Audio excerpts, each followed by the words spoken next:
Breaking చూస్తున్నాం. దేశవ్యాప్తంగా JEE main పరీక్షలు ప్రారంభమయ్యాయి. ఇవాల్టి నుంచి ఈ నెల 29 వరకు జేఈ మెయిన్ పరీక్షలు జరగనున్నాయి. దేశవ్యాప్తంగా 12 లక్షల మందికి పైగా విద్యార్థులు పరీక్షలు రాస్తున్నారు. జేఈ మెయిన్ పరీక్షలకు తెలుగు రాష్ట్రాల నుంచి 1,50,000 మంది విద్యార్థులు హాజరయ్యారు. ఖమ్మం జిల్లా సుజాత నగర్ మండలం వేపలగడ్డలో అబ్దుల్ కలాం ఇంజనీరింగ్ కళాశాలలో 120 మంది అభ్యర్థులు పరీక్షలు రాస్తున్నారు. నిమిషం ఆలస్యం అవడంతో ఇద్దరు అభ్యర్థులు కన్నీళ్లు పెట్టుకున్నారు.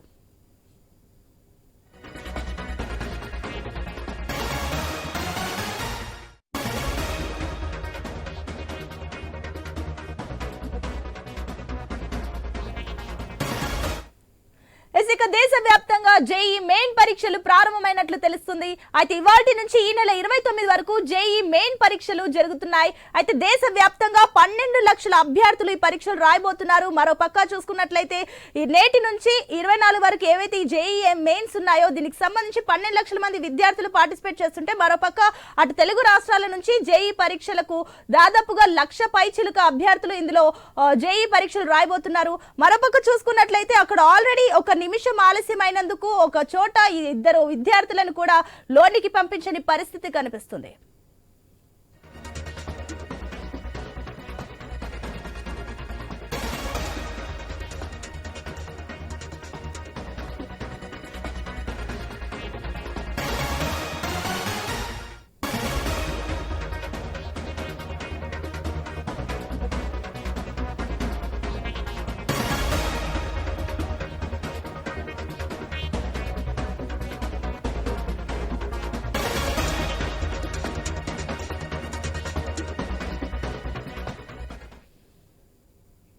దేశవ్యాప్తంగా జేఈ మెయిన్ పరీక్షలు ప్రారంభమయ్యాయి. ఇవాల్టి నుంచి ఈ నెల 29 వరకు జేఈ మెయిన్ పరీక్షలు జరుగుతున్నాయి.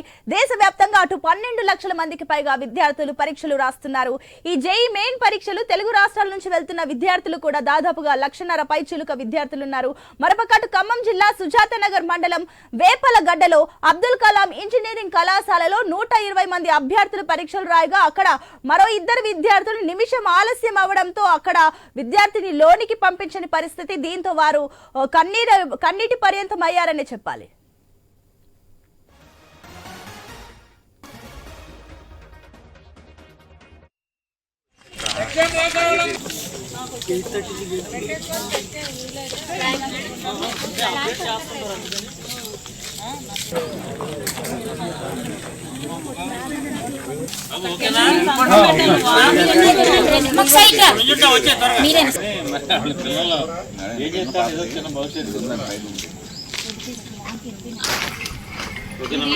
చూపించుకోవాలండి.